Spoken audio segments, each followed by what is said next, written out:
വെള്ളി നക്ഷത്രം എന്ന ചിത്രത്തിലെ അമ്മുക്കുട്ടി എന്ന കഥാപാത്രത്തെ ആരാധകർ ഇന്നും മറക്കുവാൻ വഴിയില്ല. കുക്കുരു കുക്കുരുക്കൻ എന്ന പാട്ടിലൂടെ കുസൃതിയും കളിയും ചിരിയുമായി മലയാളികളുടെ മനസ്സിൽ ചേക്കേറിയ താരമായിരുന്നു അമ്മുക്കുട്ടിയായി എത്തിയ തരുണി. മലയാളത്തിലെ ആദ്യത്തെ ഈ ഒരൊറ്റ സിനിമ കൊണ്ട് തന്നെ ആരാധകരെ ഒരുപാട് നേടിയെടുക്കാൻ തരുണിക്ക് കഴിഞ്ഞിട്ടുണ്ട്. നടൻ പൃഥ്വിരാജിന്റെ മകളുടെ കഥാപാത്രത്തിലായിരുന്നു തരുണി സച്ചിദേവ അന്ന് വെള്ളി നക്ഷത്രത്തിൽ എത്തിയത്. ആദ്യ സിനിമയിലൂടെ തന്നെ നിരവധി ആരാധകരെ കൂട്ടാൻ തരുണിക്ക് കഴിഞ്ഞു. വെള്ളി നക്ഷത്രം കണ്ടവരെല്ലാം അന്ന് പറഞ്ഞിരുന്നു, ഈ കുട്ടി ഈ ചെറുപ്പത്തിലും വലുതായിക്കഴിഞ്ഞും ഒരുപാട് കഥാപാത്രങ്ങൾ ചെയ്യുമെന്ന്. അത്രയധികം അഭിനയ മികവും കഴിവുമുള്ള കുട്ടിയാണ് തരുണിയെന്ന് അന്ന് തന്നെ ആരാധകരൊക്കെ ഒരേ സ്വരത്തിൽ പറഞ്ഞിരുന്നു. പക്ഷെ അതിനെയെല്ലാം വേദനിപ്പിച്ചുകൊണ്ട് ഈ വാക്കുകളെയെല്ലാം വിഫലമാക്കിക്കൊണ്ടായിരുന്നു അന്ന് അമ്മുക്കുട്ടിയായി അഭിനയിച്ച തരുണി മരിക്കുന്നത്. തൻ്റെ കൊച്ചു പ്രായത്തിൽ തന്നെ പറക്കമുറ്റുന്നതിനിടയിൽ തന്നെ തരുണി മരിക്കുകയായിരുന്നു. ജീവിച്ചു തുടങ്ങുന്നതിനിടയിലാണ് തരുണിയെ മരണം തേടി എത്തുന്നതും.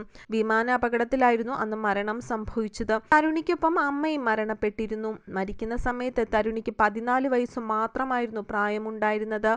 മരിക്കുന്നതിന് മുൻപ് തരുണി സുഹൃത്തുക്കളെയെല്ലാം കാണുകയും ഇവരോട് യാത്ര പറയുകയും ഒക്കെ ചെയ്തിരുന്നു. ഇതിനിടെ ഇനി കാണാൻ സാധിച്ചില്ലെങ്കിലോ എന്ന തമാശ പോലെ തരുണി പറഞ്ഞതായും കൂട്ടുകാർ ഇന്നും ഓർക്കുന്നു. ഈ വിമാനം തകരുകയാണെങ്കിൽ എന്ത് ചെയ്യുമെന്ന് തരുണി കൂട്ടുകാർക്ക് മെസ്സേജ് അയക്കുകയും ചെയ്തിരുന്നു അത്രേ. പിന്നീട് ഫോൺ സ്വിച്ച് ഓഫ് ചെയ്യുകയും ചെയ്തു. ശേഷം തരുണിയുടെ മരണവാർത്തയാണ് കൂട്ടുകാരികൾ അറിയുന്നത്. മരിച്ചിട്ട് 9 വർഷങ്ങളായിട്ടും തരുണിയുടെ മുഖം മലയാളികൾക്ക് ഇന്നും മറക്കുവാൻ കഴിയുന്നതല്ല. കളിയും ചിരിയും കലപില എന്നുള്ള സംസാരവും ഒക്കെ കൊണ്ട് മലയാളികളുടെ മനസ്സിൽ അത്രയധികം ആഴമേറിയ ഒരു സ്ഥാനമാണ് തരുണിക്ക് അന്നും ഇന്നുമുള്ളത്. തരുണിയുടെ മരണത്തിൽ ഇന്നും വേദനയിൽ തന്നെയാണ് മലയാളി ആരാധകർ എല്ലാ പേരും.